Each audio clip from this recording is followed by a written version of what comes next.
தமிழக வெற்றிக் கழகத்தை தொடங்கிய விஜய் அவர்கள் 2வது ஆண்டில் அடியெடுத்து வைத்திருக்கக்கூடிய நிலையில் எதிர்க்கட்சிகளுக்கும் ஆளும் கட்சிகளுக்கும் தற்பொழுது மிகப்பெரிய ஒரு சாட்டை அடியாகத்தான் தமிழக வெற்றிக் கழகத்தில் இணையக்கூடிய பிரபலங்களாக இருக்கட்டும், திமுகவில் இருக்கக்கூடிய சில முக்கியமான நிர்வாகிகளும், அதேபோல் அதிமுகவில் இருக்கக்கூடிய நிர்வாகிகளும் தமிழக வெற்றிக் கழகத்தில் இணைந்து வருகிறார்கள்.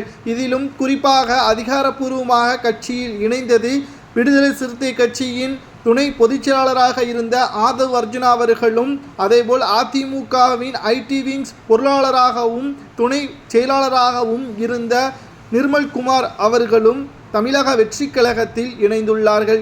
இது தமிழக வெற்றிக் கழகத்திற்கு கிடைத்த மிகப்பெரிய ஒரு வெற்றியாக பார்க்கப்படுமா என்று பார்த்தால் நிச்சயமாக உண்மைதான் என்று கூறலாம். காரணம், அவர்கள் கட்சியில் இணைந்து தமிழக மக்களுக்கு சேவை செய்ய வேண்டும் என்பதற்காகவும், தமிழக வெற்றிக் கழகத்தின் தலைவரை 2026 சட்டமன்ற தேர்தலில் வெற்றியடைய வைக்க வேண்டும் என்பதற்காகவும் இந்த கட்சியில் இணைந்து தங்களுடைய களப்பணிகளை ஆற்றுவோம் என்ற உறுதிமொழியையும் எடுத்துள்ளார்கள். சரி, இவர்களை தவிர மற்றவர்கள் யாரெல்லாம் கட்சியில் இணைய போகிறார்கள்? குறிப்பாக முன்னாள் முதல்வர் ஓ பன்னீர்செல்வம் அவர்களது மகன் ஓ.பி. ரவீந்திரநாத் அவர்கள் தமிழக வெற்றிக் கழகத்தில் இணைய உள்ளதாகவும், அவருக்கு மிக முக்கியமான பதவியும் கொடுக்க உள்ளதாகவும் தமிழக வெற்றிக் கழகத்திடம் இருந்து ரகசிய தகவல் ஒன்று கிடைக்கப்பெற்றுள்ளது. அது மட்டுமல்ல, ஓ பன்னீர்செல்வம் அவர்களது மகன் ஓ.பி. ரவீந்திரநாத் அவர்கள் ஏற்கனவே தேனி தொகுதியின் எம்பியாக பல முறை தேர்வு செய்யப்பட்டதும் குறிப்பிடத்தக்கது.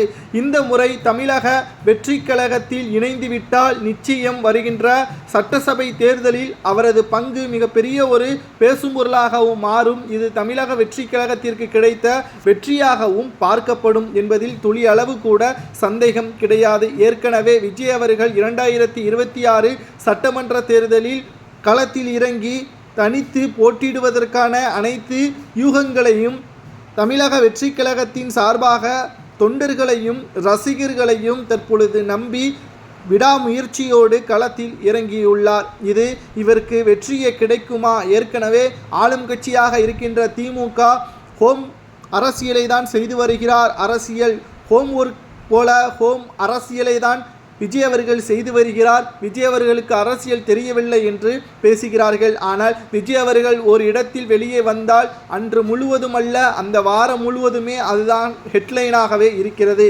இப்பேற்பட்ட அரசியல் கட்சி தலைவரை பார்த்து ஏராளமாக பேசுபவர்கள் தான் 2026 சட்டமன்ற தேர்தல் முடிந்த பிறகு கைகட்டி நிற்பார்கள்.